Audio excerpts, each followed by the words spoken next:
그동안 화면을 키우고 접고 펴는 데 집중했던 스마트폰의 외형 경쟁이 이제 두께 전쟁으로 바뀌고 있습니다.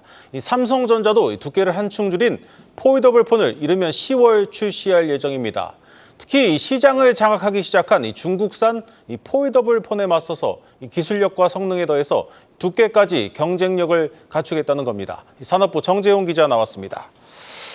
정 기자, 그동안 삼성이 이제 중국 특화 모델을 내놓기는 했는데 올해는 아예 이제 슬림폰 전쟁에 좀 경쟁에 뛰어드는 것 같습니다. 그렇습니다. 삼성전자가 지금 W 시리즈라고 중국 모델로 심계천하라는 모델이 있었죠. 예전에는 이제 폴더폰, 그러니까 폴더블이 아니라 폴더폰을 좀 더 고급스럽게 중국 부자들 타깃으로 만들었었는데 이것을 지금 갤럭시 폴드로, 그러니까 폴더블 폰으로 만들고 있거든요. 그러니까 중국 특화 모델을 조금 더 슬림한 형태로 만들어서 아마 이제 9월쯤에 출시를 할 것으로 예상이 좀 됩니다. 중국 시장에서는. 그러니까 올해는 지난달 출시한 이제 폴드 6의 모델의 두께를 1mm 이상 더 줄인 10에서 11mm 수준 두께의 폴더블 슬림이 이 제품이 될 가능성이 높은데요. 그러니까 2019년에 갤럭시 폴드가 처음 나온 후로 이제 몇 년간 이제 폴더블 폰 시장에 삼성전자의 동무되었는데 최근에 화웨이나 오포, 샤오미 등이 중국 기업들이 빠르게 그러니까 폴더블 폰을 조금 카피하는 패스트 팔로우 전략을 취하면서 지금 점유율도 거의 뺏기다시피 한 상황이거든요.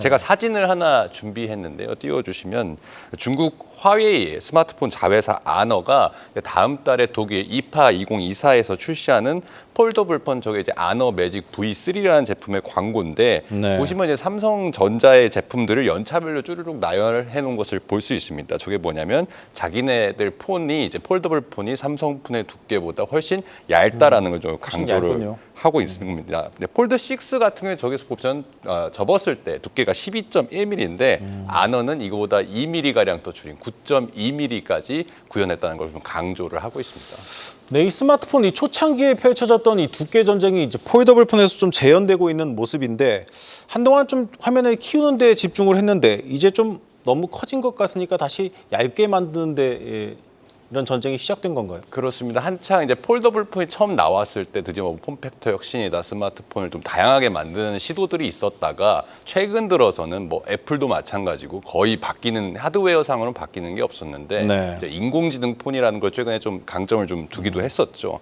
삼성전자가 그랬었는데 이게 AI가 하나의 차별화의 축이라면 하드웨어에서는 초경량화, 초슬림화 트렌드가 좀 불고 있다라고 좀 볼 수가 있겠습니다.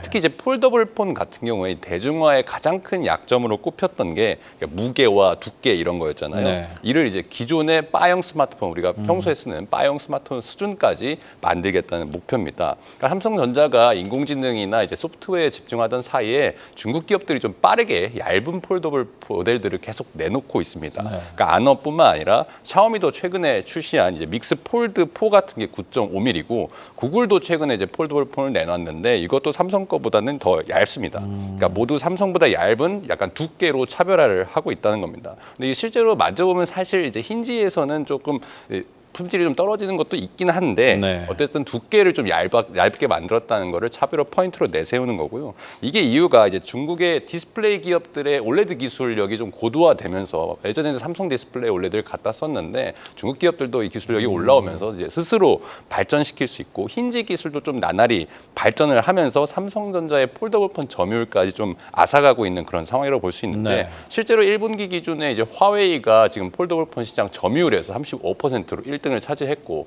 삼성전자가 그 다음 순위였습니다. 물론 이제 삼성전자 같은 경우는 하반기에 폴더폰 신제품을 내놓는다면서 이제 아마 하반기엔 다시 올라갈 것으로 기대가 되지만 어쨌든 중국 기업들의 이제 빠른 추격이 좀 걱정할 만한 수준까지 올라왔다라고 평가할 수 있겠습니다.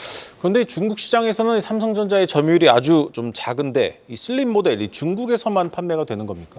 그리고 일단은 이제 중국 특화 모델로 내놓을 것으로 보이기는 하는데요. 올해 같은 경우에는 말씀하신 것처럼 이제 폴드 슬림, 그러니까 폴더블 폰에서 슬림화가 추세가 됐기 때문에 국내 출시도 좀 염두하고 있는 것으로 보입니다. 현재 폴드 6가 가장 저렴한 모델이 작년보다는 좀 가격이 올라서 220만 원대인데 이거보다는 좀 높은 가격대에 형성될 가능성이 높습니다. 그러니까 슬림화 경향 같은 경우는 사실 이번에 딱 한 번만에 끝나는 게 아니라 앞으로 이제 다양한 폼팩터에 적용이 될 예정입니다. 삼성전자가 내년 초에 출시하는 갤럭시 S25 시리즈에도 현재 슬림 모델을 추가하는 방안을 검토하고 있는 것으로 좀 좀 알려져 있고요. 애플도 실제로 내년에 아이폰 17 시리즈에 슬림 모델을 적용하는 것이 유력하게 점쳐지고 있습니다. 그러니까 애플도 내년에 아이폰 17 시리즈, 그러니까 올해 아직 나오지 않은 16 시리즈가 있고 이제 17 시리즈에서는 인공지능과 더불어서 이런 슬림화 경향으로 간다는 것이고요. 네. 이렇게 되면 삼성전자의 스마트폰 라인업에도 변화가 좀 생길 것으로 보입니다. 내년에 폴더블폰 시리즈에서는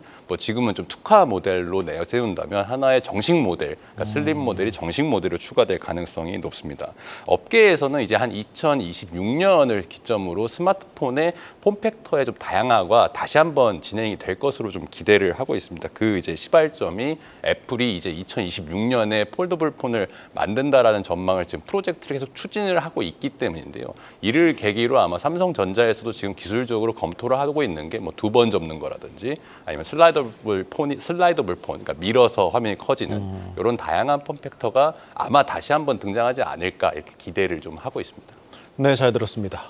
산업부 정재웅 기자였습니다.